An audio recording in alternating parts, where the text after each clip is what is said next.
L'autenticità. Ecco, allora, quando dobbiamo riportare il nostro DNA, bisogna anche conoscere il nostro DNA del passato. Allora, Preganziò, Treviso Sud, ci sono appunto delle risorse d'acqua, c'è un collegamento con Venezia, c'è stato poi tutto il discorso del terrario, delle ville venete.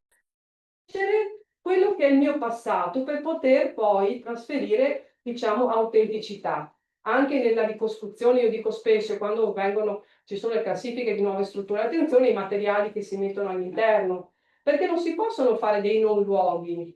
Io devo in qualche modo allestire all'interno, sia con i materiali, sia con i decori, tenendo conto del luogo dove sono. Quindi non posso fare una roba che potrei trovarla ad Abu Dhabi piuttosto che da altre parti, perché ho fatto una roba stratosferica. Conosciamo quello che sono le ricchezze del nostro territorio e cerchiamo di ristrutturare, arredare all'interno, valorizzando anche quello che c'è nel territorio, perché potrebbe diventare anche le stesse strutture ricettive e perché no, diversamente trovare le formule di sinergia, delle vetrine di realtà che ci sono sul territorio che vale la pena di in qualche modo valorizzare. Il quarto valore è la competenza. Vi dicevo, fare accoglienza non significa non essere competenti, preparati e formati, bisogna prepararsi. Io mi occupo di strutture ricettive e vi dico, così come aprono tante locazioni, così altrettante chiudono. E lo stesso i B&B. Chiaro che chi apre un albergo significa che si è preparato un po' di più, è più difficile che apra un albergo e poi mi chiuda dopo 6 mesi. Però non ci si può improvvisare nel turismo, bisogna studiare, aggiornarsi, lavorare e coinvolgere soprattutto lo staff che lavora con noi, perché questo è importantissimo. Dobbiamo contare, cioè valorizzare le risorse umane. Sono stata, spesso partecipo agli esami degli ITS, non so se conoscete, sapete cosa sono gli ITS, ecco. Sono tipo delle scuole tedesche, che diciamo un biennio, che è dopo le superiori, invece di fare l'università, c'è qualcuno che sceglie di specializzarsi in un determinato settore, e fa questo biennio. E poi devo dire che se lavora bene cosa trova lavoro immediatamente. Sono scuole che le materie sono decise anche con le associazioni di categoria, quindi Confindustria, Confcommercio, eccetera, decidono insieme, assieme appunto alla regione e insieme appunto al ministero, c'è una partecipazione, che tipo di scuole avviare. Nel turismo, ce ne sono parecchi in Veneto. Passiamo da Bardolino, arriviamo appunto ad Asiago, Belluno, Jesolo, Treviso, hanno diverse appunto poi caratteristiche, per esempio a Treviso Lancenico ce n'è una legata soprattutto all'ospitalità, diciamo di ristorazione, mentre da altre parti più legate magari al vino, piuttosto che allo sport, sempre con un taglio un po' particolare. Allora io vado spesso, mi chiamano all'interno di queste commissioni d'esame. Quest'estate ne ho fatta una a Jesolo ed è interessante vedere intanto l'evoluzione di questi ragazzi, come stanno cambiando anche l'approccio praticamente, per cui c'è tanta più attenzione alla qualità, diciamo, del lavoro e soprattutto un'attenzione al benessere, che voglio dire, ha bisogno di essere accompagnata perché se io parto già a 21 anni, 22 a decidere che voglio benessere e basta, mi va bene perché ci vuole anche sacrificio.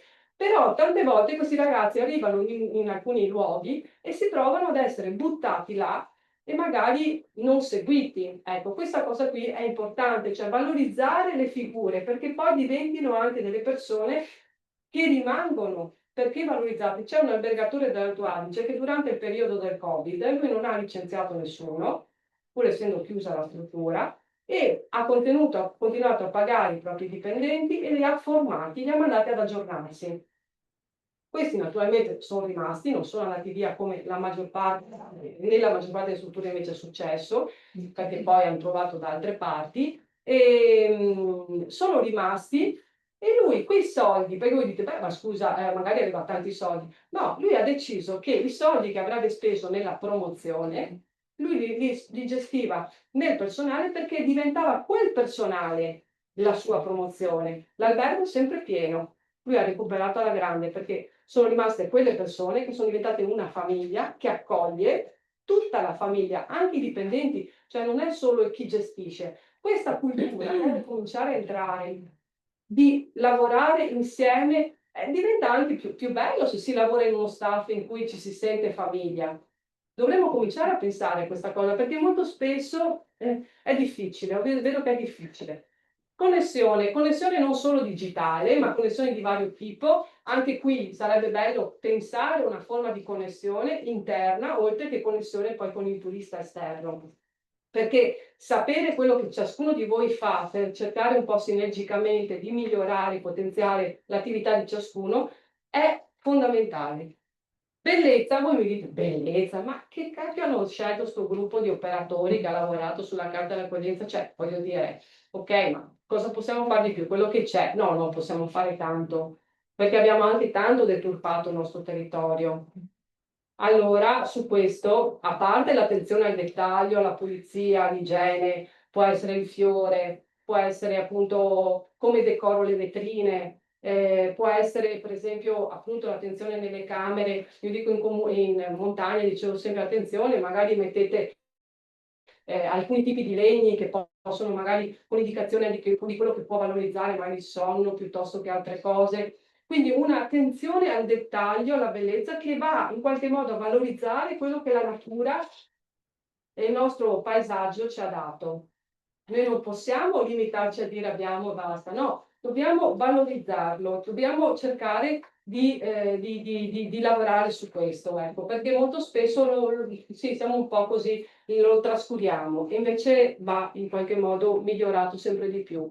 E poi ci ringrazierà, se voglio dire, alle volte abbiamo dei capannoni, perché non lavoriamo con lo UAV per dipingerli tutti di verde, li ricopriamo di edera, facciamo un progetto con i giovani per cercare di migliorare alcuni sguardi che possono essere, cioè, da butto lì per dire, tante idee che possono nascere. L'informazione è importante perché l'informazione non deve essere passiva, cioè io non posso praticamente dare informazione. Ecco, oggi magari siete un gruppo grande, ho anche poco tempo, però sarebbe bello adesso poter interagire. Allora, se in base alle esigenze di ciascuno dire ok, poi Ilenia su questo è maestra, è chiaro che un ufficio di informazioni lei è attenta, no, a chi arriva, perché non è che le stesse informazioni per uno chiede un'informazione sul territorio, le stesse informazioni per tutti quelli che chiedono lo stesso luogo.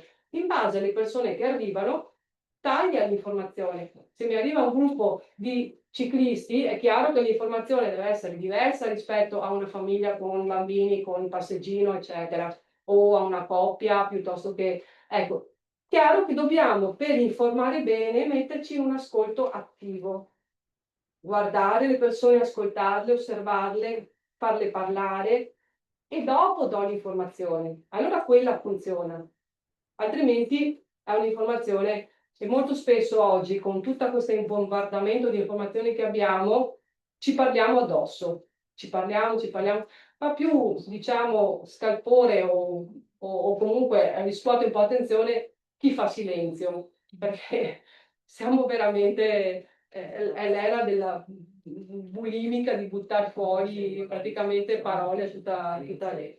Sicurezza è importante, non soltanto la sicurezza appunto di varia natura, nell'igiene, nelle transazioni, nel poter uscire la notte e dire vabbè, questo è un luogo sicuro, magari in altre città grandi non posso andare fuori la mattina presto, cosa qui invece è un luogo per cui valutare quelle che sono anche le potenzialità del luogo e farle emergere e migliorare quelle su cui invece dobbiamo un po' lavorare. Il rispetto del diverso, perché molto spesso tendiamo un pochino a, diciamo, quello che è differente da come noi la pensiamo, lo guardiamo un po' così, no? Invece essere aperti, appunto, che ci possono essere delle visioni anche diverse, sia all'interno, perché tra di noi, tra voi, tra tutti, ci sono visioni, magari ci possono essere anche dei contrasti su alcune cose, ma sono comunque i contrasti che portano, se uno decide di comunicare, a un miglioramento, un salto di qualità, perché quando ci sono contrasti io le vedo sempre come opportunità, perché alla fine se vogliamo andare d'accordo dobbiamo tirar fuori dentro di noi delle cose che manco pensavamo di avere. E alla fine che cavoli, ah, vedi, c'ho anche quella qualità lì e quello lì anche mi ha fatto riflettere su alcune cose. Se invece andiamo tutti d'accordo, capite che insomma... E lo stesso con gli esterni, con chi ci viene a trovare, perché chi ci viene a trovare lo stesso ha degli approcci diversi, ma che magari apprezza più delle cose, magari non ha come, non apprezza questa roba qua che noi ci abbiamo costruito, ci abbiamo fatto tanto, non capisci niente. No, capiamo un po' perché e vedere se c'è la forma per comunque far capire e introdurre magari in maniera diversa a quella cosa che per noi sembra importante. Quindi questo rispetto. E l'ultimo, che non è l'ultimo, è la sostenibilità. Su questo, naturalmente, la Carta lavora. La Regione Veneto ha fatto due carte, oltre a questa dell'accoglienza, ha fatto una carta sull'ospitalità, sulla sostenibilità e una carta sull'accessibilità.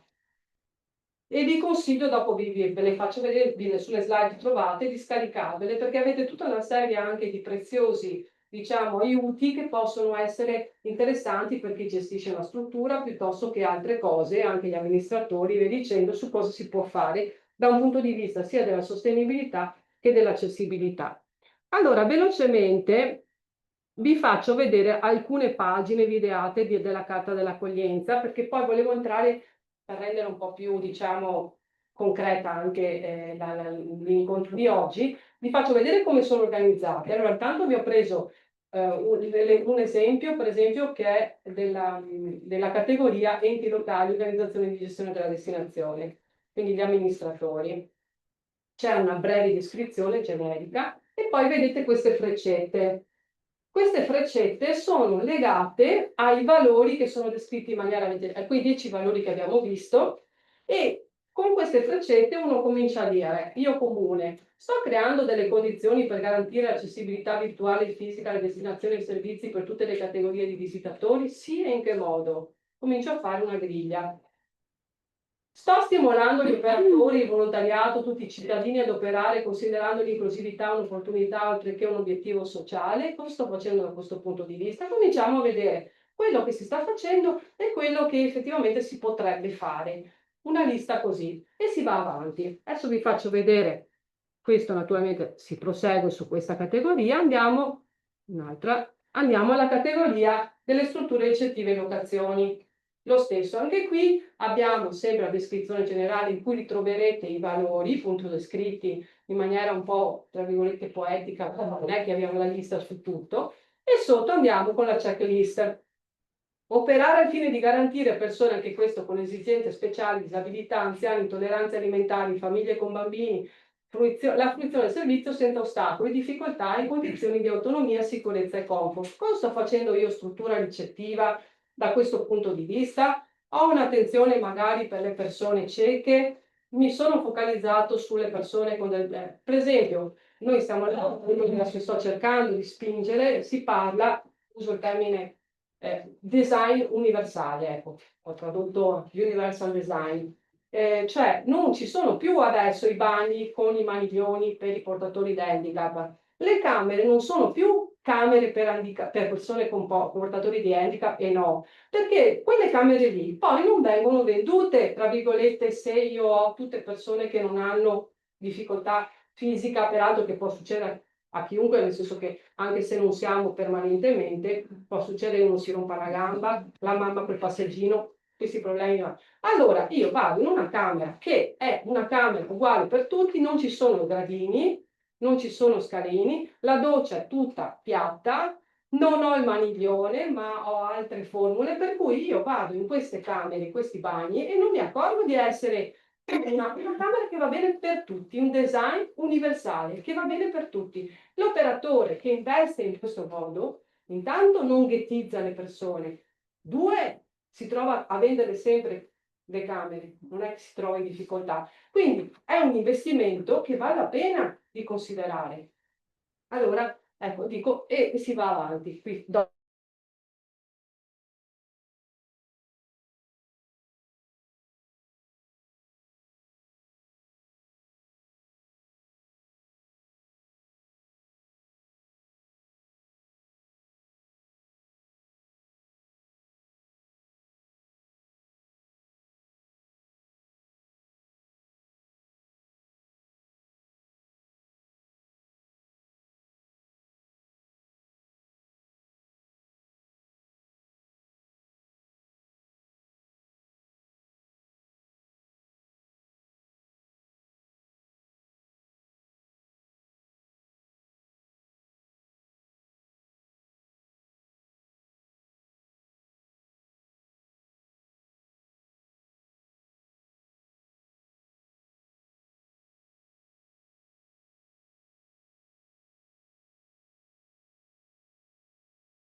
categorie della carta, quindi non ho preso solo una categoria piuttosto che alcuni esempi di quelle freccette e di azioni che si possono iniziare a fare. Percorsi senza ostacoli per persone con esigenze speciali. Intolleranze alimentari, per esempio la ristorazione, le osterie, i bar, stanno facendo qualcosa, potrei magari creare un settore, vedere che cosa fare da questo punto di vista. Sì, no, lo posso fare. Attività di formazione e collaborazione da questo punto di vista anche con persone che lavorano praticamente con noi. Creazione di sinergie con la destinazione oppure gli stessi comuni magari anche per sensibilizzare. Tra l'altro la regione sta facendo adesso, inizierà a metà ottobre un altro corso tutto nella zona delle Olimpiadi perché stanno puntando molto su questa cosa anche perché Cortina sarà area appunto paraolimpica. Però voglio dire, se c'è la necessità si possono organizzare anche territori, ne ha fatti online di corsi sull'accessibilità, appunto il Dipartimento della Direzione Turismo che si occupa di questo. Creazione di sinergie con la destinazione, spazi attrezzati per l'allattamento, per esempio, se so che ho dei luoghi dove comunque potrebbe essere un ristorante o altre cose, oppure in attesa magari, posso dare degli spazi che consentono che ci sono delle persone che magari hanno dei bambini piccoli e possano allattare, le porte aperte nei negozi, non chiuse, ma aperte, senza gradini, che io possa entrare, vediamo come anche stimolare il volontariato e i cittadini. E facciamo per esempio il discorso delle camere, anche il discorso carta paratina, può essere anche un muro, se io sono cieco, passo in maniera tattile da una stanza all'altra, mi accorgo praticamente della differenza quando praticamente col tatto sento il cambiamento, praticamente, se questo voglio dire, sono piccoli dettagli che vi faccio vedere, oppure nel caso di una sempre persona cieca, che è in vista di un pericolo, magari pensare a qualcosa di sonoro che allerta che si sta arrivando a una zona di pericolo.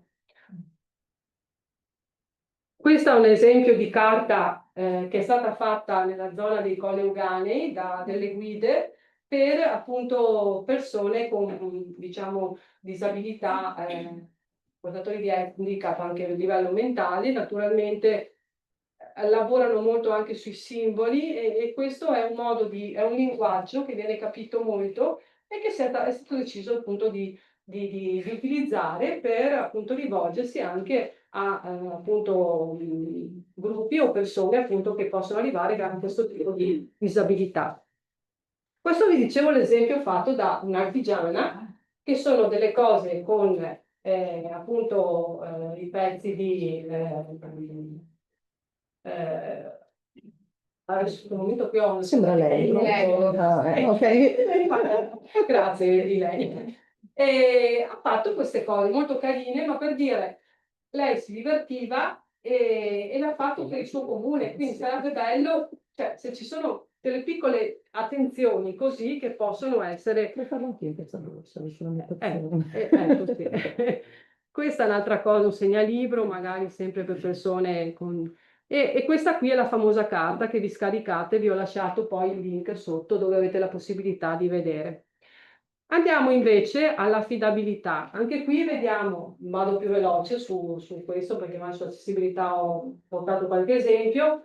Comunicazione chiara. Ecco, questo è importante. Guardo dove mi comunico, come sto comunicando. E trasparente.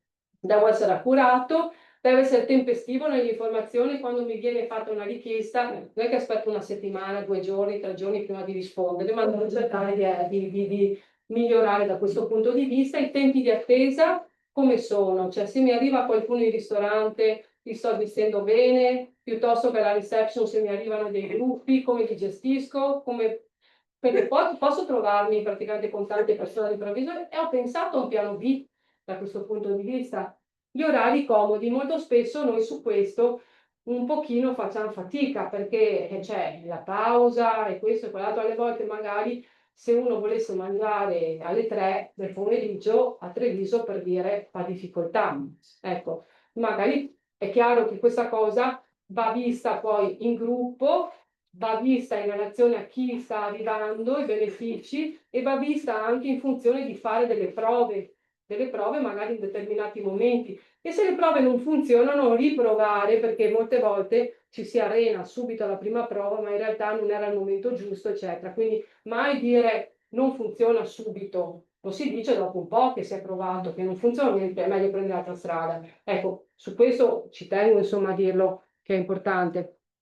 L'autenticità, anche qui è importante, per esempio, che dentro le strutture, per esempio, anni fa quando lavoravo in provincia, avevamo poi lavorato sul club di prodotto e avevamo gli albergatori che facevano parte, eccetera, allestivano degli angoli nella reception in cui lasciavano spazio a turno a cantine piuttosto che chi gestiva magari articoli sportivi, biciclette, piuttosto che diventassero, cioè avevano uno spazio di allestimento della loro vetrina, delle vetrine di quello che trovavano nel territorio e poi uno poteva andare a comprare direttamente nel luogo. Questo è importante sfruttare questo. Così pure se uno fa delle cose artigianali, magari se vende delle cose, creare magari un leaflet, un qualche cosa che metto dentro, per cui promuovo quello che è il territorio, si fa promozione, diciamo, condivisa, nei diversi, uno apre la scatola di qualche cosa che trova e dentro si trova magari la promozione di quel territorio, è una bella sorpresa, mi dice, ho comprato un paio di scarpe, voglio dire, mi trovo che viene promosso, dico, scarpe qui non è il caso, ma insomma altre cose che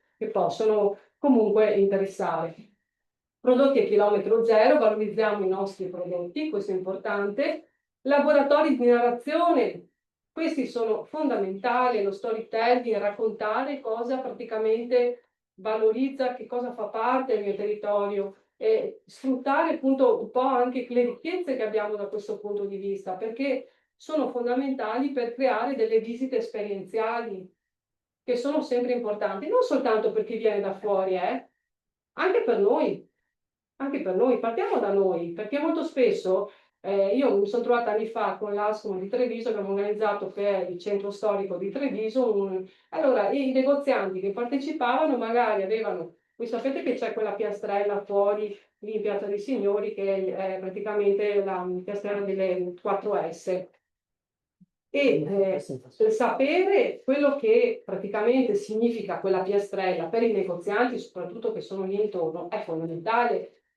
Ma molte volte non lo sanno. Cioè, dico un esempio come quello, piuttosto che la storia del tiramisù, su cui i locali che si sono divisi, praticamente dire è nato da me, piuttosto che è la storia che ci sta dietro, la storia del formaggio, piuttosto che dell'imbriago e altre cose. Quindi conoscere queste storie, farsi aiutare da chi queste storie le conosce, è fondamentale perché io quando vado in un ristorante e assaggio un pezzo di formaggio, io so che dietro quel pezzo di formaggio mi dovrei trovare una bandierina che mi dice questo formaggio è stato prodotto X, avviene intanto la tracciabilità di tutto ed è stato, ti racconto la sua storia e ti metto sotto, cioè io quando l'assaggio è un'altra cosa. Abbiamo fatto un lavoro con le guide anni fa, esperienziali, usando i 5 sensi per le visite dei nostri territori, dei capoluoghi. E per esempio a Treviso, allora l'uso dei 5 sensi, le guide si trasformavano, diventavano di personaggi storici di Treviso e alla fine si chiudeva sempre nella parte anche del gusto e dell'olfatto. E a Treviso, perché era diverso che a Conegliano, Vittoria, a Treviso hanno i turisti stessi che partecipavano fatto loro il tiramisù. Quindi hanno imparato come si fa il tiramisù, poi l'hanno assaggiato naturalmente appena fatto, ma hanno assaggiato quello che era fatto, però sono tornati a casa che conoscevano la ricetta, hanno imparato delle cose, hanno fatto esperienza. È fondamentale questa cosa. E sui cittadini, sui ragazzi delle scuole è fondamentale lavorare su questo. Quando vado in giro mi dicono che conoscono tutto di Roma, ma non conoscono niente del nostro territorio, mi viene un po', dico, dai, andate a fare un giro, andate a Castelfranco se siete di Vittorio, piuttosto che girate da altre parti, perché purtroppo non si muovono appunto nel territorio stesso. Vado veloce, la competenza è un altro elemento fondamentale, questo appunto capire quelli che sono appunto gli aspetti, gli aggiornamenti sulle varie cose e competenza significa anche lavorare in sinergia poi con gli altri per migliorare anche il nostro aggiornamento, perché la complementarietà è importante. Poi la connessione, che comunque appunto cura della comunicazione, della presenza online, il desiderio di aiutare il cliente, quindi la connessione fra di noi. Quando sono stata a Castelfranco, per esempio, da lì, dal gruppo è venuto fuori con la Solano, ho detto, ma come possiamo creare un gruppo di connessione tra di noi per vedere appunto di mettere insieme delle idee, di fare delle cose, no? Anche su questo riflettiamoci, perché altrimenti sono poi degli incontri che cioè questi sono delle spinte, degli stimoli per cominciare a fare qualcosa. Quindi la connessione è fondamentale. La bellezza, anche qui è importante, appunto, l'attenzione alla pulizia, le luci, certe volte sono delle luci, uno va in un posto, ma di luci al neon, di quelle proprio brutte, ma insomma, valutiamo anche tutto questo. Azioni di stimolo del turista rispetto anche dei luoghi, anche i turisti devono essere, diciamo, dati un po' stimolati a rispettare, ecco, perché non è che possono arrivare, per quello il turismo anche di qualità, ma alle volte ci sono delle azioni di nudging, che significa spinta gentile, tali per cui io, senza che uno si renda conto, è come se gli mettessi sotto una proboscide, lui non vuole andare lì, non ha nessuna intenzione di andare in quell'angolo là, ma mi arriva una proboscide è sotto e lo porta fino a quell'angolo, non si rende neanche conto, è arrivato là e non, è anche contento. Vi faccio un esempio stupido. C'è un luogo dove la gente, gli amministratori comunali hanno messo dei bidoni per raccogliere i mozziconi e sigarette e tutte quante le cose, e le persone invece che vanno lì, fumano insieme, buttano i mozziconi per terra. Cacchiolina, dopo devo chiamare il pagare, sono tutti i costi che paghiamo tutti poi alla fine, no? Perché devo fare le pulizie, eccetera. Ma perché non buttano i mozziconi dentro perché ho messo il contenitore? Allora viene fatta un'analisi e si scopre che questi gruppi di persone che vanno a fumare sono appassionati di calcio e si trovano lì per discutere di calcio. Allora, cosa fa questo comune un po' brillante, ci pensano, magari con l'aiuto di, fa negli stessi contenitori delle sigarette, mette in una mette la foto di Ronaldo, in un'altra mette la foto di Messi e dice ti piace di più, chi vuoi che vinca? E naturalmente più mozziconi, cioè più io cerco di, non so, valorizzare Ronaldo, butto i mozziconi miei, fumo anche più sigarette, perché mica Inquinamento. però per dire, alla fine non c'era più nessun mozzicone per terra, no? Questo è un esempio di spinta gentile. Allora, su questo anche questa parte dell'accoglienza, no? Su cui cominciare a fare dei ragionamenti. Poi l'informazione, come vi dicevo, ecco, questo è importante.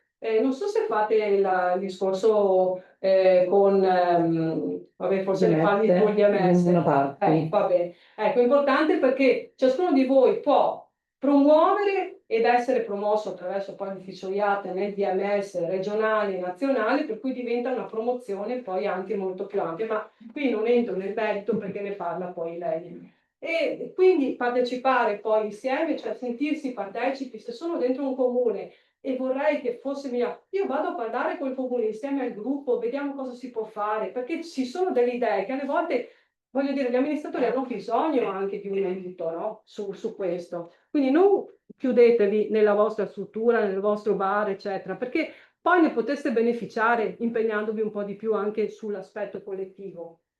E la sicurezza, anche qui voglio dire, ci possono essere azioni minimali piuttosto che azioni un po' più spinte, vedere cosa si può fare per migliorare anche le piste ciclabili. Tante volte si interrompono, boh, muore lì e io cosa faccio? O non vengono usate. Sì, non vengono usate, sì. Quindi questa cosa qui è importante, fare anche un po' sinergia magari con le guide, eccetera, che dicono ma guarda che lì andrebbe migliorato, c'è la richiesta di questo, di quell'altro. Quindi è importante che ci sia un po' la collaborazione di tutti e che tutti si sentano che non stanno facendo volontariato. Perché ognuno dice, vabbè, senti, sai che c'è, io il mio business ce l'ho, fin così dalla mattina alla sera mi devo anche impegnare per andare a dire no, il tuo business funziona molto di più se tu quella piccola percentuale che dedichi a questa cosa di valorizzazione ti porta poi ad avere dei risultati nel tempo molto molto importanti.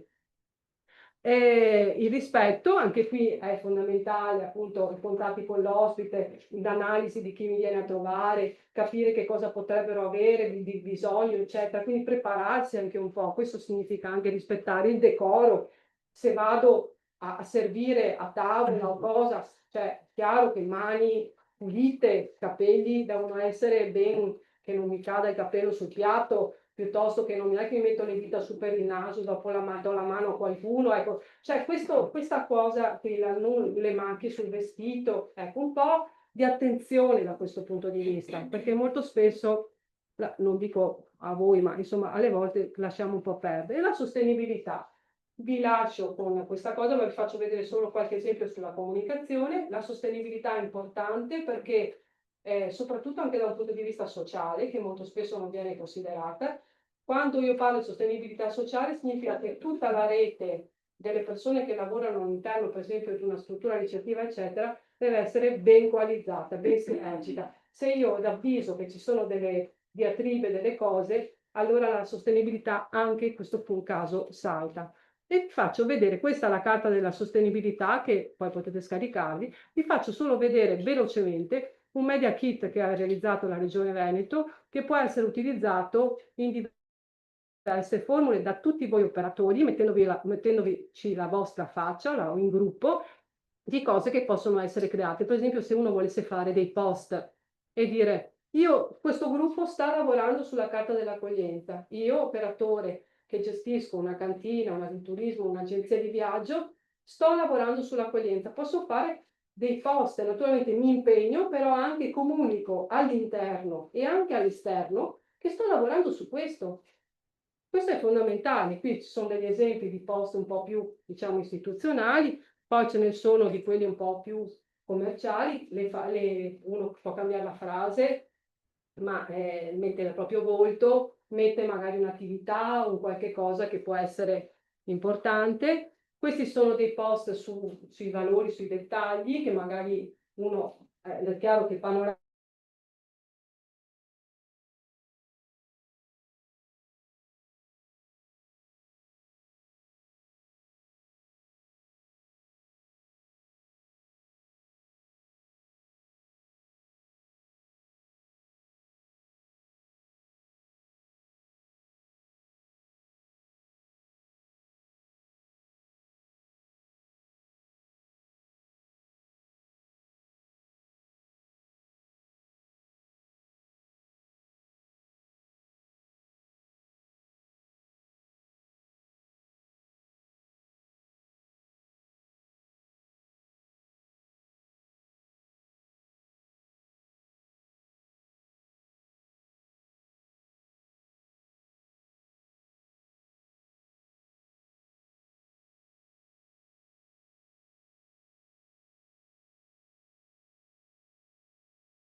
che valorizzi il DNA del territorio di Treviso Sud, naturalmente. Poi magari abbiamo sinergie anche con altri territori.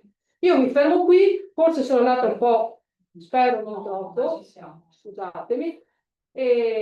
Scusa, Sì. un secondo, mi collego proprio a quest'ultima Sì. cosa. Negli uffici turistici, soprattutto quelli che poi vi farò vedere alcune foto, diciamo che sono stati rifatti secondo appunto la brand identity che ha voluto la regione, sono stati proprio predisposti dei maxi schermi dove proiettare appunto i video fatti dalla regione o dall'OGD, proprio per promuovere il territorio. Io ovviamente ho selezionato quelli che interessano più la parte di Treviso, che sono divise appunto per borghi, e dovete cioè, vedere quanti che vengono in ufficio, che l'informazione è finito, insomma, di avere le informazioni, rimangono lì a guardarsi questo video e dicono, ma dov'è questo posto? Che bello, voglio andarci. Questo proprio confermo che è proprio Sì, azzeccato. sì. Ah, guarda che bello, ma magari Asolo per dire, tanti Sì. già la conoscono, tanti vedono questa veduta aerea, vedono la roccia e Dov'è dicono questa cosa? voglio andarci, cioè magari un giorno che avevano pensato di tornare a Venezia, che ci sono già stati, dicono no, no, voglio andare lì perché ho visto ed è bello e ci vado. Quindi proprio, Sì, è poi proprio diventerebbe l'esempio interessante calzante. fare un lavoro anche sinergico con altri territori, per cui se io sono di là promuovo i territori di qua e viceversa, perché questo è anche una forma di collaborazione, no? di sinergica, ma intanto cominciamo a valorizzare il nostro territorio, a riunirci, a rafforzarci e poi a creare delle sinergie con gli altri per diffondere, perché come diceva lei, sono a Treviso, vedo Asolo, ma sono ad Asolo, vedo Treviso, vedo altre parti, appunto la Restera, altri luoghi dove poter andare. Ecco, Ti ringrazio e farei un applauso.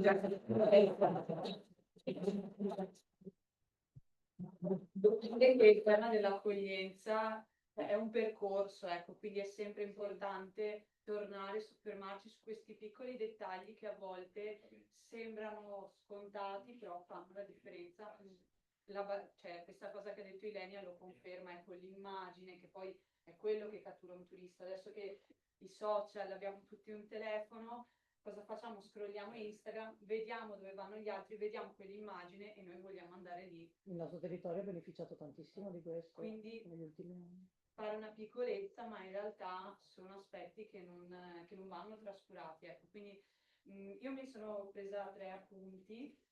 Intanto se avete delle domande, possiamo farle adesso, oppure Elena so che è sempre super disponibile, noi possiamo raccoglierle. Sì, no, più che altro che non riesco, mi spiace appunto Ilenia, ma devo rientrare in ufficio perché ieri sono stata a Belluno fino a tardi perché gestendo 2 province e oggi ho degli arretrati a Treviso non da poco, quindi mi tocca rientrare e non riesco a fermarmi fino alla fine, quindi se avete qualcosa che posso rispondere adesso, altrimenti Raccogliamo e ecco, preferite, sì, va bene. E lascio solo 3 stimoli senza che ci dilunghiamo.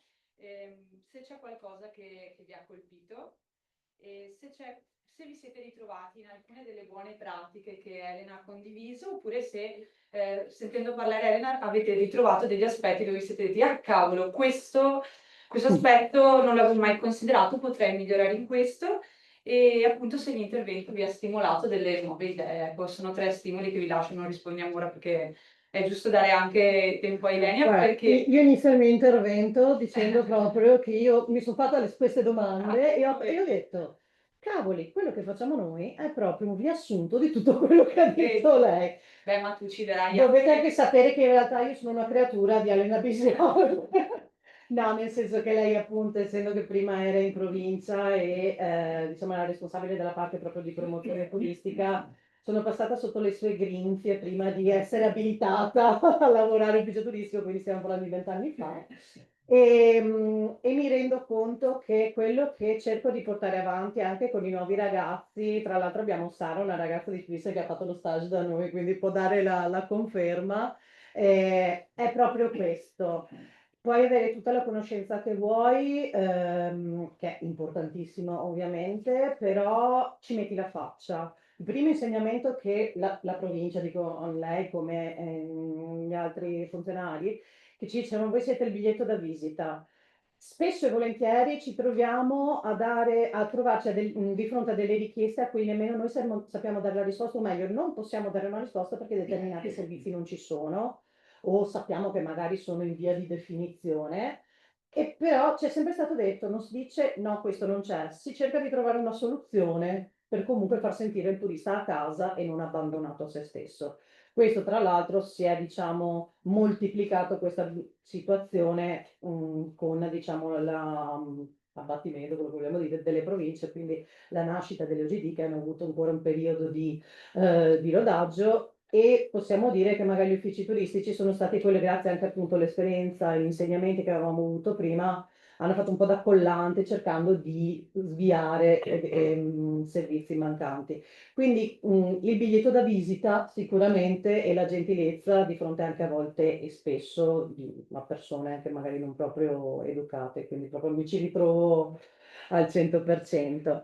Bene, allora Salutiamo. io ti lascio Yes. continuare e vi ringrazio. Grazie a te, Elena. E dai, ci sarà modo di rivederci, insomma. Sicuramente. Quantomeno bazzichiamo qua nel territorio, ci si vede. Ok? Grazie. Buon lavoro a tutti. Arrivederci.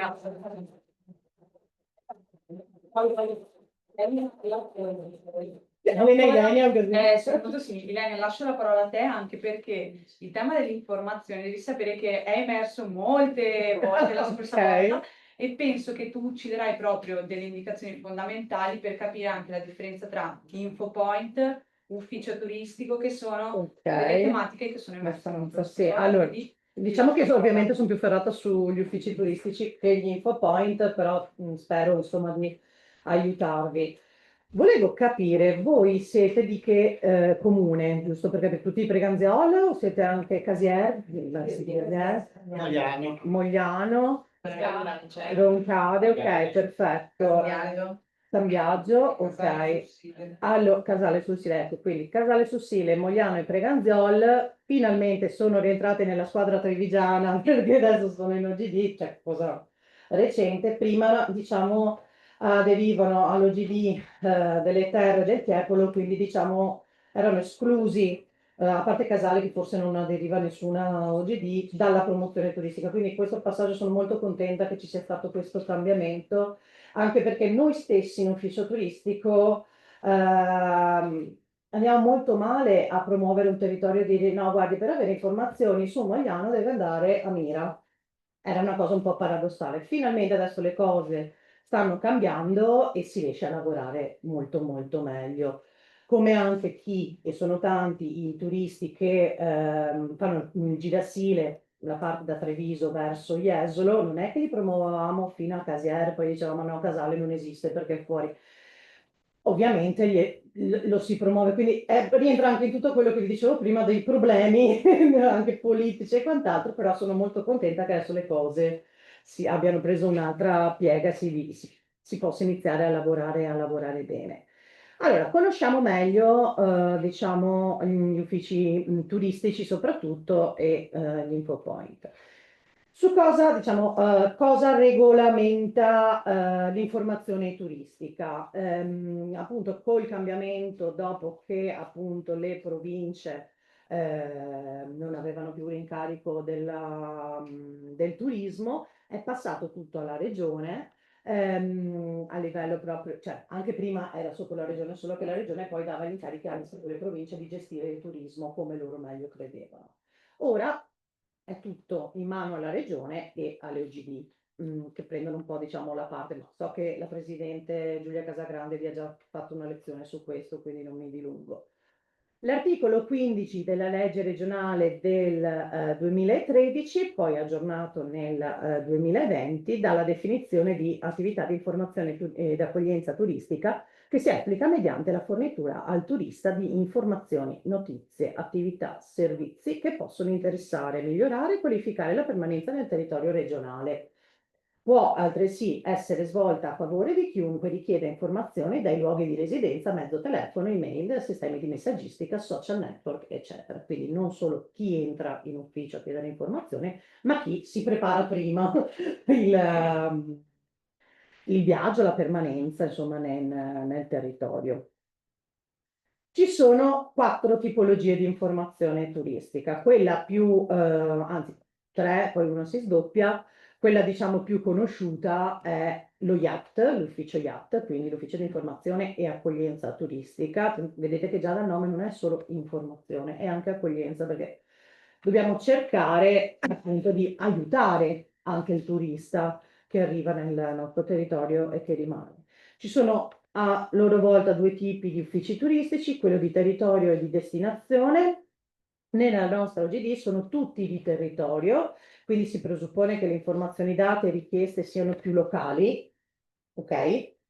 Anche se poi nella realtà non è così, nel senso l'ufficio IAT di Conegliano è uno IAT di territorio, ma non è che i turisti vanno dentro e chiedono soltanto su Conegliano e comuni limitrofi, magari chiedono anche Valdobbiadene, chiedono Vittorio Veneto, chiedono Treviso. Quindi poi nella pratica è anche abbastanza difficile.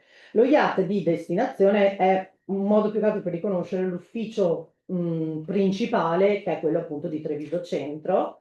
A livello di informazione sì, perché tantissimi arrivano a Treviso e poi si muovono nel territorio più magari rispetto ad altri territori. Però ovviamente non è che noi siamo onniscienti, sappiamo nello specifico le informazioni di tutta l'OGD, di tutta la regione.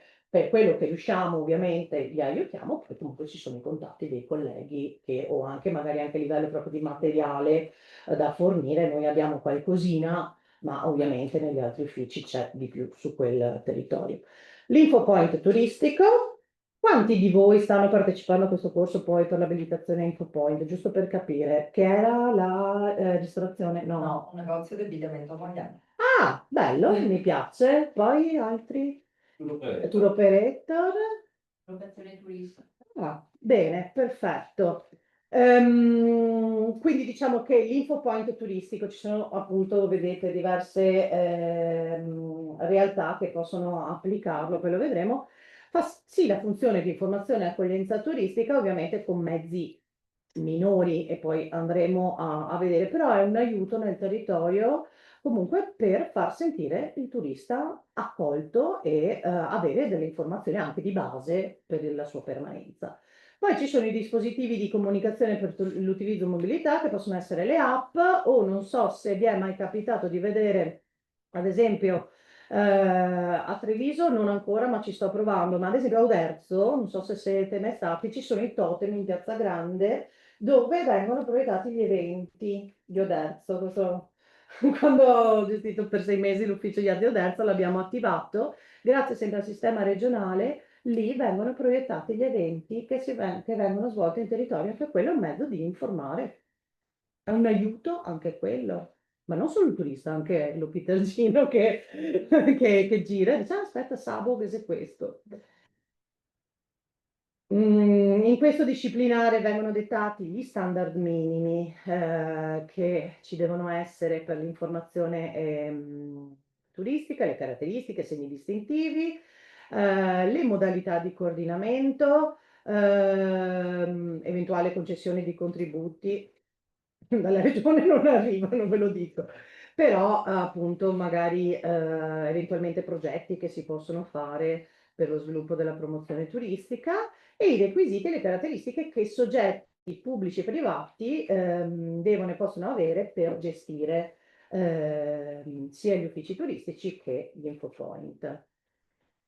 Andiamo nello specifico. Chi può gestire questi uffici? Vedete, l'ufficio turistico è più, diciamo, da amministrazione, più politico, se vogliamo usare questo termine, nel senso che può essere gestito, comunque può essere di proprietà dell'OGD, dei comuni e delle IPA fondamentalmente. Cosa è successo quando appunto è stata abolita la provincia, soprattutto nella parte turistica?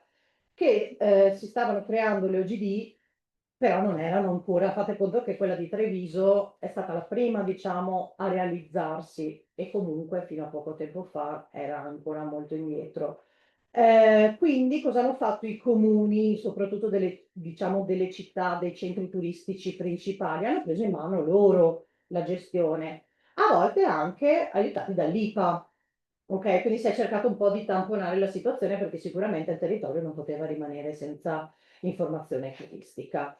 Gli infopoint invece, vedete, e qui ne abbiamo un esempio, possono essere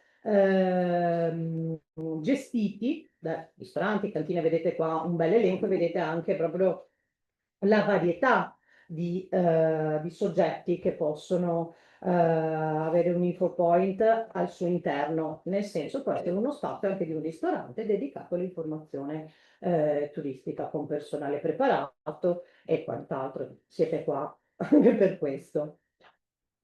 Vi ho fatto vi ho preso proprio dal sito della regione l'elenco degli infopoint che ci sono attivi in questo momento, anche perché magari uno si chiede: ma quali sono gli infopoint del nostro territorio? Il nostro territorio, diciamo perché io sono di paese, quindi insomma mi sento parte anche di questo territorio, non ne ha, vedete ho messo Villa Lattes perché per quanto riguarda diciamo la competenza dell'ufficio turistico di Treviso è l'unico del nostro della nostra area. Ce ne sono molti, vedete, nell'Asolano, nell'area del Montello, alcuni sono stati attivati cos'era, inizio estate con la scorsa, diciamo, sezione appunto del patentino dell'ospitalità, ma vedete ristorante, rifugio, Villa di Maser, pizzerie, cioè veramente vario. In caso comunque questo è consultabile nel sito della regione del Veneto.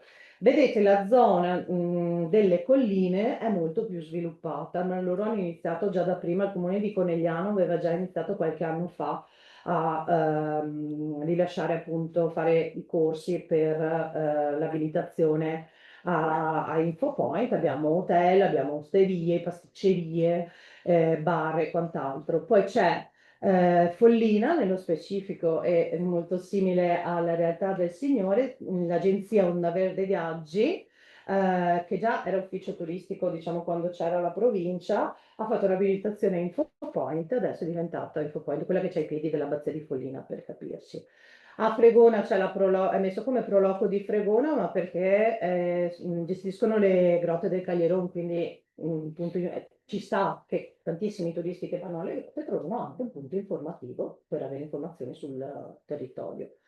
Revine Lago siamo noi a gestirlo perché io lavoro per un Pli Treviso e gestiamo anche il parco archeologico dell'Iveletta, abbiamo anche proprio l'area di InfoPoint all'interno del parco. Ci sono di Valmarino un po' anomalo, nel senso che è il comune che ha preso, diciamo alla base c'è il comune, però l'InfoPoint è di Case Marianne, che è questo museo della civiltà agricola. Siamo sempre poi dopo loro ovviamente incaricano, non è che ci sono, diciamo, personale pubblico negli uffici turistici, parlo che diciamo lavora in ufficio. Per la maggior parte è Ampli Treviso che ha in mano la gestione degli uffici, tranne Asolo che è una cooperativa di Firenze e Oderzo che l'anno scorso a Acquaculture, ma lì c'è anche un discorso che l'ufficio turistico è dentro il museo la biglietteria è gestito da Acquaculture, quindi diciamo secondo me è una questione economica e hanno trovato questa soluzione. E basta, gli altri sono tutti gestiti da noi. E Combai, dove c'è la blocco di Combai, che è la nostra sede di Umpli, quindi ci stava. Questa differenza ve l'ho già fatta, sostanzialmente è una questione territoriale, ma poi nella pratica è molto difficile. Questo è l'elenco di tutti gli uffici turistici che ci sono nel territorio. Ehm, So che tanto tempo fa c'era un ufficio turistico anche a Mogliano, poi vabbè, era stato tolto, però diciamo che noi a Treviso finalmente possiamo anche promuovere la parte, diciamo, sud di Treviso che non faceva parte dell'OGD fino a poco tempo fa. Però vedete che sono ben distribuiti in tutto il territorio.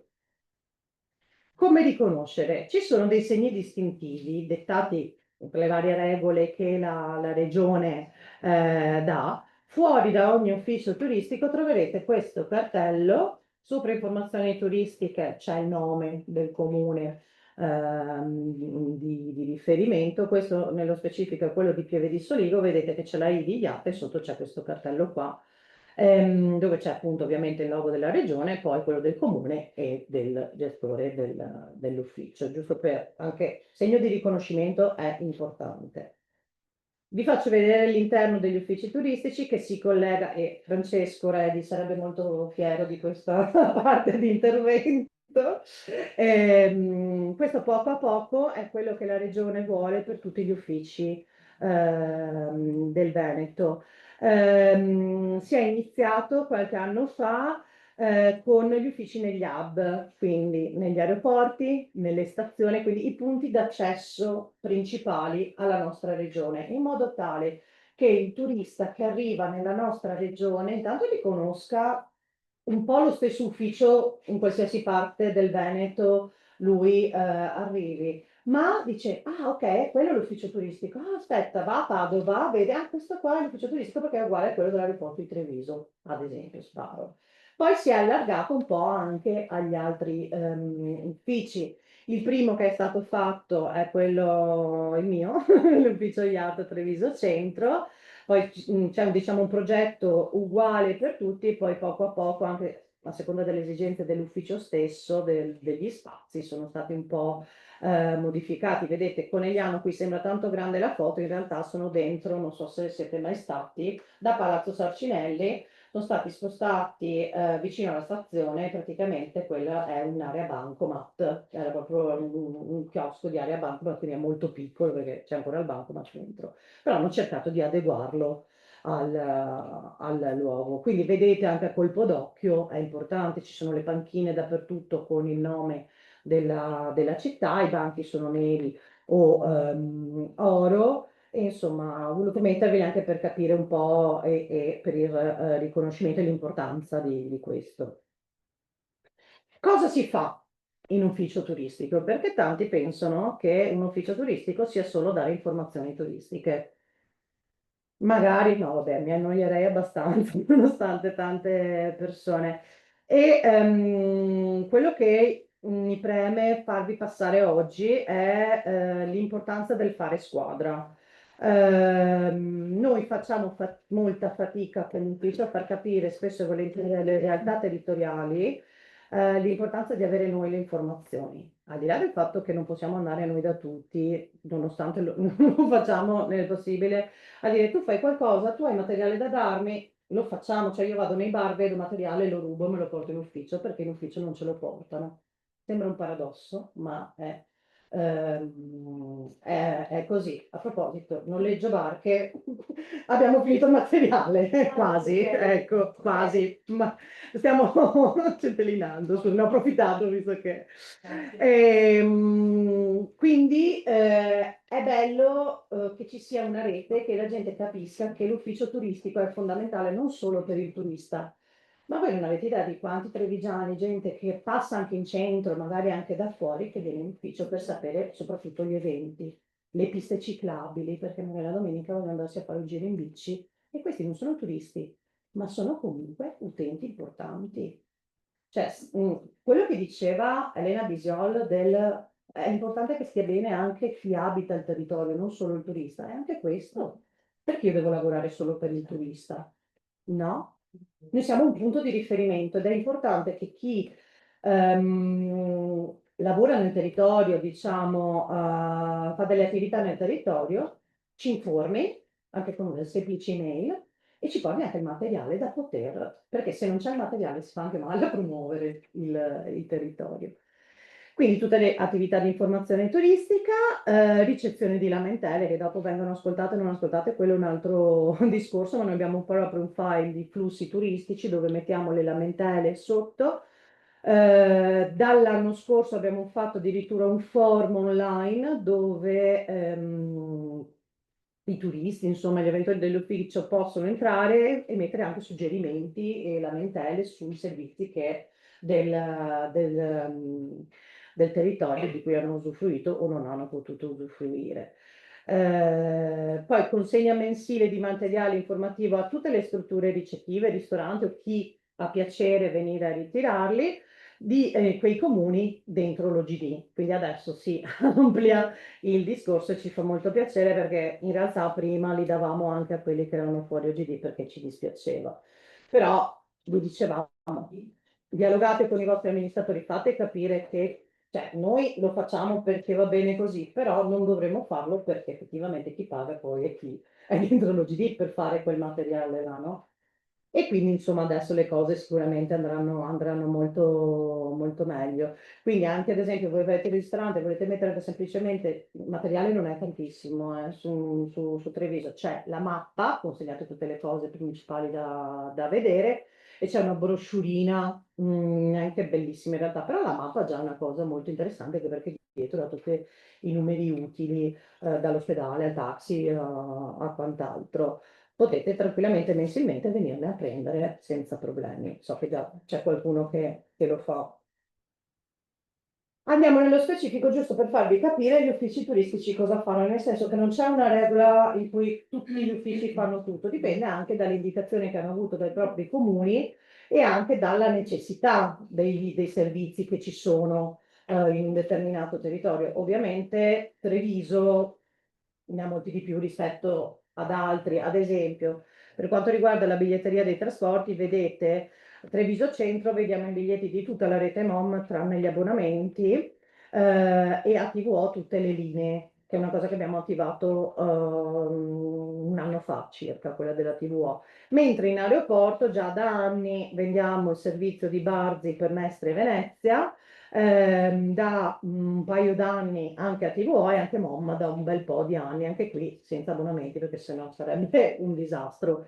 Infatti la collega di Pieve di Soligo che ha attivato la vendita della biglietteria di MOM non moltissimi mesi fa, adesso stanno impazzendo perché sono, diciamo, l'ufficio turistico ha anche questa funzione di aiutare il territorio. Non c'è una biglietteria MOM a Pieve di Soligo, le più vicine sono a Conegliano e Valdobbiadene, e quindi l'ufficio turistico anche lì dà una mano al comune e a MOM soprattutto. Loro fanno anche gli abbonamenti, hanno delle code infinite in sti giorni, non vi dico, però vedete anche la funzione dell'ufficio turistico che cerca anche di sopperire alla mancanza di altri servizi che ci sono e lo facciamo volentieri. Vittorio Veneto è un altro esempio di questo perché da anni loro vendono i biglietti dei treni perché la stazione a Vittorio non ha una biglietteria e quindi le persone, i turisti e quant'altro, vedete che torna di nuovo il discorso che è utile anche a chi abita nel territorio, vendono biglietti dei treni. Biglietteria in generale, è capitato che Suoni di Marca ci chiedesse per il concerto della Michelin, mi pare anche di Alfa, di vendere i biglietti, dargli una mano a vendere i biglietti dei concerti, poi dopo, negli anni scorsi non è più stato necessario perché non c'erano più più concerti con i biglietti. Gli Autodelzo, ovviamente anche per il discorso che dicevo prima, vendono anche l'ingresso al museo perché sono lì. Newsletter con gli eventi del territorio e quant'altro. Non ho capito, ho sbagliato, comunque gli altri Viso 100 c'ha la newsletter solo delle cose che organizziamo noi, perché è difficile coprire tutto quello che fa il territorio, anche proprio per questa difficoltà che non ci vengono segnalate le cose, che dopo, ma il mio non c'è, sì, ma dimmelo che c'è e allora lo metto. Ripeto, ci si adegua sempre alla realtà, ovviamente Valdobbiadene, vabbè, che non ha neanche la newsletter, però voglio dire, Asolo ha una realtà molto più piccola rispetto alla nostra. Siti web gestiti dagli uffici turistici, a Treviso non c'è un sito web turistico, quindi noi facciamo riferimento a quello di Visita Treviso che è per tutta DMO del territorio. E vedete sì DMS perché tanti siti web i comuni sono riusciti a costruirseli a praticamente costo zero, soltanto quello del dominio, perché grazie al sistema DMS dove gli uffici turistici inseriscono tutte le informazioni, c'è un TOSC, si chiama un link che l'amministrazione può prendere, ovviamente con chi di competenza, e se lo mette nel suo sito. Ci sarà la pagina download brochure e sono le brochure che gli uffici turistici hanno caricato del proprio territorio. Lo stesso che c'è su Visit Treviso con una grafica più carina perché quello è fatto diversamente. Un comune che non vuole investire o comunque non ha le risorse magari in grandi siti web sa che può farlo a livello basico anche solamente usufruendo di quello che fa l'ufficio turistico inserendo nel sistema regionale di MS. Quindi è un buono spunto che per dire anche Casiere e Casale potrebbero farlo, ad esempio. Poi in caso vi do i contatti di chi in regione si occupa di questo, se vi può interessare la cosa. Social media, quasi tutti gli uffici turistici gestiscono i social media che possono essere solo Facebook. Facebook diciamo che è il target più per un ufficio turistico, cioè ad esempio noi organizziamo visite guidate, interessa più all'utente medio di Facebook piuttosto che, oddio, Instagram adesso si sta un po' invecchiando rispetto a una volta, adesso c'è TikTok, però diciamo che Facebook anche per il modo di poter dare più informazioni è il social più adatto. E poi Telegram, ad esempio noi lo usiamo molto, c'è il canale Telegram dove ti arriva il messaggino, in genere anche quello che ha l'informazione prima rispetto agli altri e dice, "Ah, aspetta, guarda, c'è questa attività, mi interessa, non mi interessa." Mass media, il rapporto con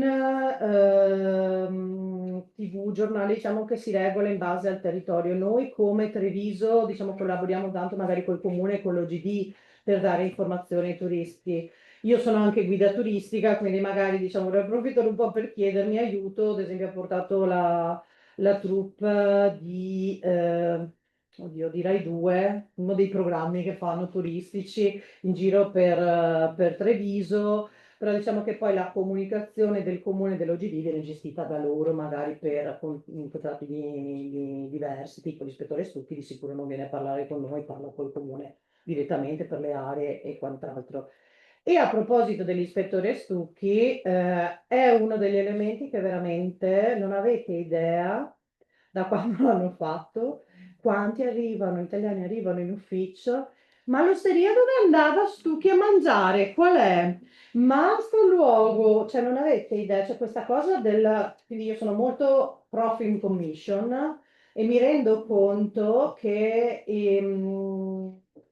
la quantità di film e di serie che sono state ambientate a Treviso hanno veramente aiutato tanto Treviso, il nostro territorio, ad essere conosciuto. Perché veramente entrano proprio dicendo voglio andare in quel posto che ho visto in televisione. E allora io me lo so, perché mi è piaciuta come serie, me lo sono guardata anche un po' apposta, perché ho detto aspetta che devo essere preparata a capire cosa intendono. E quindi molto molto utile, diciamo, per la promozione del territorio. In ufficio si organizzano anche visite guidate. Quello che diceva la dottoressa Bisiol prima di anche dare emozioni a chi viene. Noi, ad esempio, come ufficio di Treviso, ogni 2 mesi facciamo una tematica diversa. Mi invento qualcosa. Tipo ottobre, sempre in sinergia con gli eventi che ci sono a Treviso, avremo la tematica dei luoghi del tiramisù a Treviso, perché quale mese migliore se non quello del Tiramisù Day e della Tiramisù World Cup? E questo fa sì che queste visite guidate non interessino solo il turista, ma lo facciamo anche proprio per il trevigiano, per il Veneto. Arrivano, sapete quanti del Friuli che sanno che facciamo le visite guidate e vengono a farsi giretti quando abbiamo le visite guidate? Tanti mi dicono, ma cosa ti rompi tanto le scatole? Fai sempre la stessa tematica, sei a posto? Cioè, no, perché a me interessa attirare anche il trevigiano. Dopo il turista, qualsiasi tematica tu gli dia, gli piace perché conosce comunque la città. Quasi tutti gli uffici turistici, vedete, lo fanno. C'è chi fa anche prenotazioni di eventi, ad esempio Castelfranco Veneto. Adesso avrei dovuto aggiungere anche Camminamento delle Mura che è stato inaugurato sabato. Gestiamo anche la torre di Castelfranco, quindi diciamo è tutto collegato con l'ufficio turistico. Si dialoga col territorio, vedete? Però qui appunto stiamo parlando di realtà più piccole. Per noi a Treviso, se inizi per un'associazione, dovresti farlo per tutte e diventa un caos. Ad esempio, con Treviso Sotterranea sono stata la prima a proporglielo, sapendo i loro problemi, che appunto non riescono a un giro, insomma, di richieste molto ampio. Gli ho detto io, ma facciamo che magari le prenotazioni ve le prendiamo in ufficio, però vabbè, a livello di associazione non si poteva fare, ma sarebbe stato un aiuto sicuramente utile per loro. Però per contro poi collaboriamo facendo delle visite guidate insieme, organizzando eventi insieme con loro.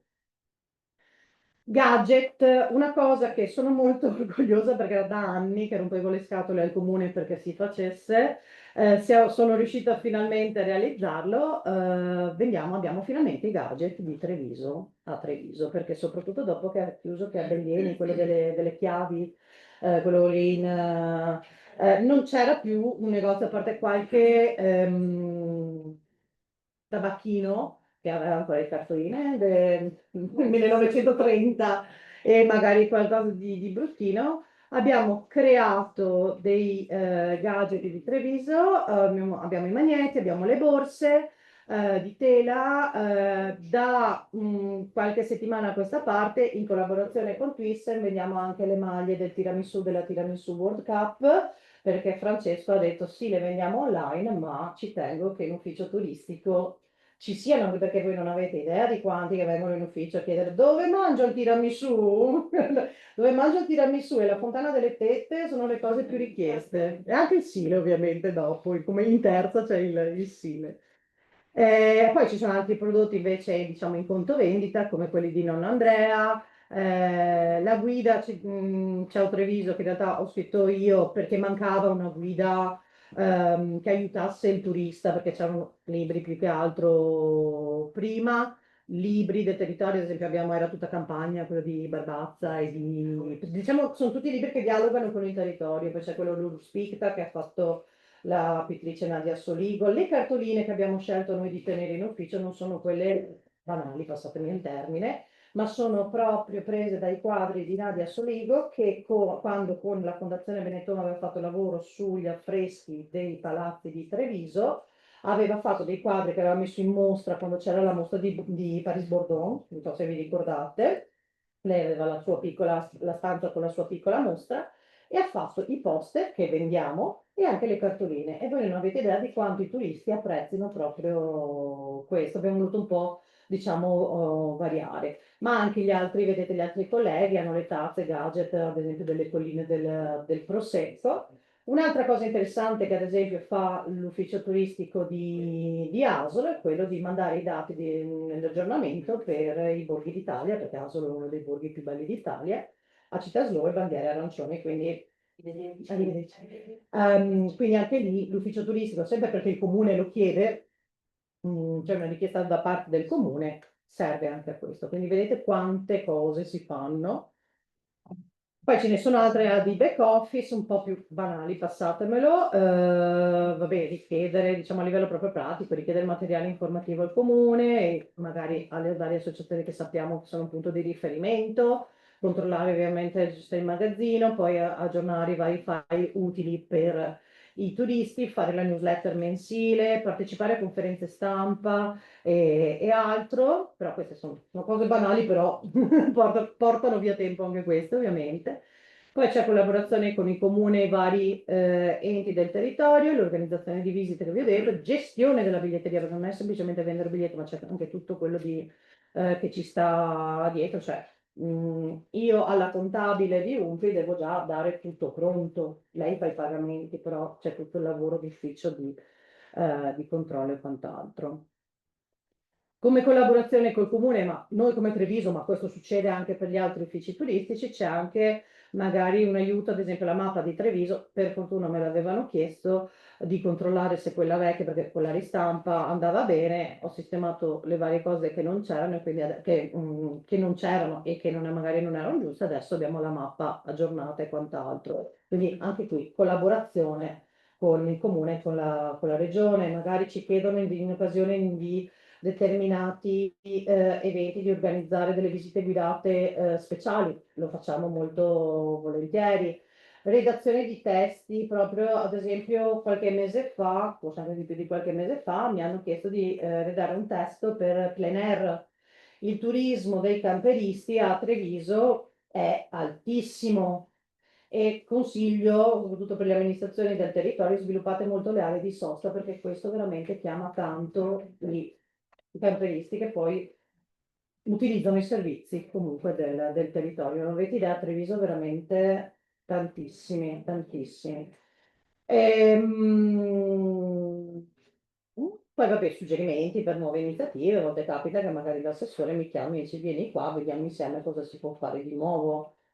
Poi punti informativi durante gli eventi maggiori, non so se a Suoni di Marca siete passati, ci avete visto, avevamo il punto informativo dove davamo informazioni su eventi e territorio. Abbiamo portato quello che poi magari sapevamo che poteva interessare, quindi le piste ciclabili e gli eventi. E poi corsi di formazione, come in questo caso, e anche con le scuole. Con le scuole si collabora molto, l'ITS, come diceva Elena prima, ma anche il Mazzotti, che ovviamente è il nostro punto, diciamo, se non formiamo i mazzottiani, chi formiamo? Ma anche magari siamo anche appunto come riferimento di alcuni magari maestri o professoristi delle medie che magari ci vengono a chiedere consiglio di attività da fare su Treviso e territorio ai propri ragazzi, noi volentieri gli diamo qualche consiglio. E ovviamente poi anche formiamo i ragazzi attraverso lo stage. Andiamo nel vivo del DMS, questa parola, allora, in origine si chiamava IDMS, io continuo a chiamare IDMS perché si dall'inizio Internet Destination Management System, quindi la destinazione turistica è aiutata tantissimo da questo sistema, dove è un grande, diciamo, calderone dove gli uffici turistici inseriscono gli eventi. Ed ecco che cosa può fare l'InfoPoint, gli attori del territorio? Dare le informazioni all'ufficio turistico perché possano essere inserite nell'IDMS. Cosa viene inserito in IMS dagli uffici turistici, almeno al momento? gli eventi. Poi ci sono gli eventi, quelli magari di maggior rilievo o di minore, però pensate ad esempio, le mostre principali o gli eventi principali del nostro territorio vanno a finire addirittura in Italia.it. Poi è il Ministero ovviamente che dice va bene, inserisco qui su tempi, perché a volte decidono di inserirlo quando magari la mostra è già finita, ma questo è un altro- noi il nostro lo facciamo. Quelli principali di più rilievo poi vengono inseriti anche in Veneto.eu, quindi nel sito regionale del turismo, e tutti gli altri, comunque quelli diciamo che vengono organizzati in tutto il territorio, vanno a finire in Visita Treviso. Dopo comunque vi ho fatto lo schema anche per capire voi dove vengono. Cosa facciamo noi per questo? Ovviamente ricerchiamo gli eventi, prepariamo il materiale foto, che sono delle regole da rispettare, inseriamo o aggiorniamo anche i contatti, perché magari un evento un anno è organizzato da uno, l'anno dopo è organizzato da un altro, e quindi dobbiamo sempre controllare e modificare eventualmente, inseriamo il tutto e si aggiorna eventualmente delle informazioni. I comuni, vedete, territori comuni dell'OGD di competenza dello IAT di Treviso, centro e aeroporto, Treviso, Carbonera, Casier, Povegliano, Morgano, Silea, Istrana, Quinto di Treviso, Roncade, Villorbe, Spresiano. Questo fino all'altro giorno che appunto è stata costituita la nuova OGD dove molti altri comuni si sono finalmente uniti. Adesso al momento io ho messo ancora questi perché Giulia mi diceva che sono andati dal notaio 2 giorni fa praticamente, quindi stanno costituendo bene tutto, perché ci saranno le nuove direttive. Ci sono anche i punti di interesse, che possono essere le infrastrutture, che possono essere le chiese, che possono essere gli itinerari, può essere qualsiasi elemento. Se noi abbiamo un'informazione possiamo inserirle. Allora, devo fare un mea culpa nel senso che i punti di interesse per il troppo lavoro che abbiamo è la cosa che stiamo cercando di inserire un po' alla volta appena abbiamo tempo, tra virgolette. Però il tempo è sempre poco, calcolate che noi ad esempio siamo quelli con più compresenza e in alta stagione quando c'è un via vai continuo la compresenza è 3 volte alla settimana per metà giornata, quindi si riesce a fare anche poco, però dobbiamo sempre fare il conto con i soldi che ci arrivano per poter gestire. Diciamo che cerchiamo di fare il meglio.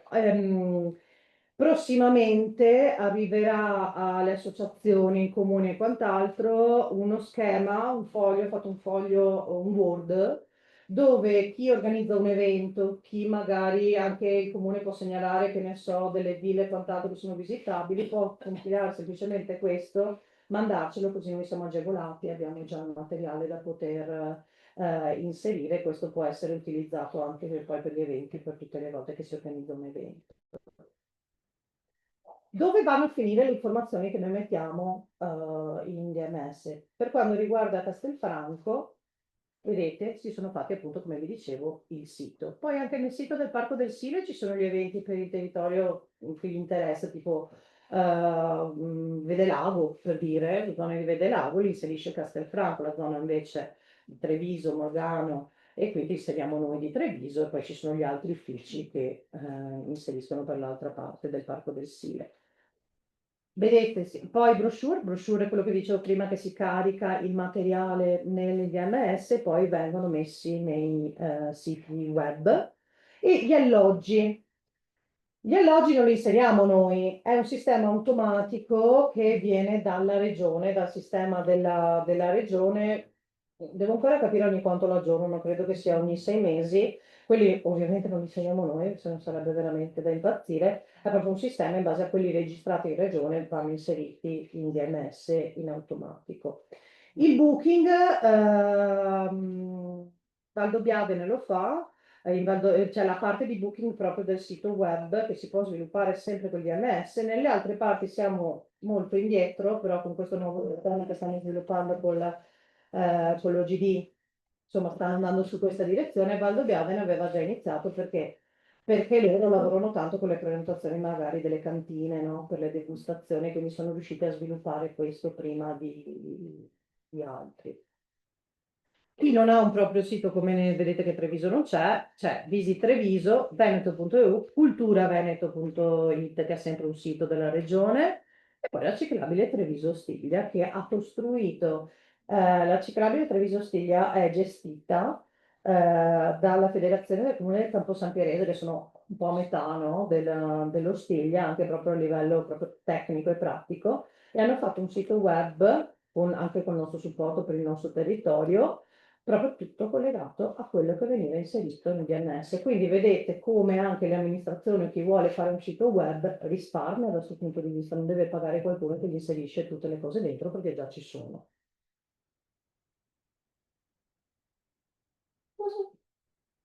Ah, ok. No, ma cos'è? Vabbè, comunque. Vi ringrazio, se avete domande, io sono qui.